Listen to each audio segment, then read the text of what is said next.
להגיד זה פשטות, מה שאנחנו עושים, אנחנו מגדלים אנשים. אהלן, בוקר טוב. מה העניינים? בסדר. יאללה, תקבלות. פשוט למכור זה השם של החברה, וזה גם מה שאנחנו מאמינים בו. כל מה שאנחנו עושים בחיים, אנחנו מוכרים. רוצים לשכנע את הילדים שלנו לעשות משהו, אנחנו מוכרים להם משהו. רוצים ללכת לסרט גברים, והאישה רוצה ללכת לסרט נשים, יש פה אקט מחירה. מה אנחנו רוצים היום הזה? אני רוצה להביא להיום אמת.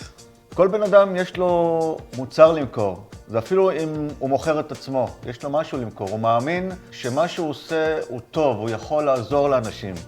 והוא מאמין גם כן שיש אנשים בעולם שיכולים ליהנות מהמוצר הזה. מה שנשאר זה, מה נשאר? רק לספר על זה. תבחרו איזה נושא אחד במחירות שאתם מתקשים בו. זה יכול להיות לסגור עסקה, זה יכול להיות הקטע של המברר לשאול שאלות, ותרשמו לכם בקשר לתחום הזה שאתם מתקשים, מה אתם הולכים לעשות ממחר בבוקר. אין הפרדה באמת בין מחירות לבין החיים. אני מחפש עבודה, אני רוצה להתקבל לעבודה, אני עוד נמצא ברעיון עבודה, זה תהליך מחירה. אני רוצה על המשכורת, זה תהליך מחירה.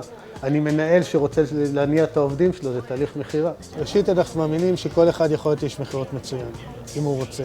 והשאלה שכל בעל עסק שחפש אנשי מחירות צריך לשאול את עצמו, זה לא אם הוא יכול למצוא אנשי מחירות טובים, אלא אם הוא יכול למצוא אנשי מחירות טובים לעסק שלו. זו שאלה אחרת לגמרי. אחד הדברים שאנחנו גם עושים, אנחנו לוקחים איש מחירות, גם שהיה בקורס, ואנחנו מתלווים אליו למחירה. אני אומר לו שיש לי דרך עסקית להגדיל את הפדיון. ואם הוא אומר שהוא לא מעוניין, תגיד לו, תשמע, זה מעניין אותי, זה פעם ראשונה בחיים שלי שאני פוגש מישהו שלא מעוניין להרוויח יותר כסף. אתה מוכן להסביר לי את זה בבקשה? אחרי שהמחירה מסתיימת, אנחנו יושבים ואתה נותנים לו איזשהו משוב. אומרים לו מה הוא עשה טוב, מה הוא יכול לשפר, וזה משהו שנותן עוד דחיפה, עוד עזרה.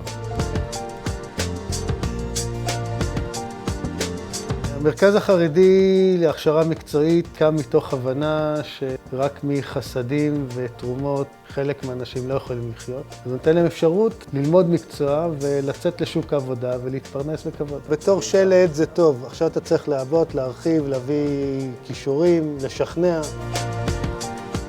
אז אני מזמין אתכם לעצום את העיניים, קחו נשימה עמוקה. נסו לשים לב מה יש כרגע, מה החוויה כרגע. אנחנו רואים בזה שליחות חשובה, מעבר לכך שאנשים פשוט מקסימים. אני כן ראיתי שאתה רואה את כל התמונה, איך אתה מגביל את המחירות בחברה, איך אתה מנהל את כבר יש לך את כל התמונה כבר מצוירת לך. אני חושב שאחד הדברים המיוחדים שמאפיינים את הקורס הזה, שאנחנו מלמדים בקורס בדיוק כמו שאנחנו חיים. אבל אנחנו גם מלמדים דרך איך להיות כל הזמן במקום של להשתפר ולתקן ולהיות יותר טוב. אתמול אשתי אמרה לי שמאז שהתחלת את הקורס, הביקורת, אם אתה מביא ביקורת או צריך לדבר, והשתנה לגמרי אחרת, אני כאילו... השתנה לרע. השתנה לטובה. בכלל, מהות העניין של מחירות זה שינוי.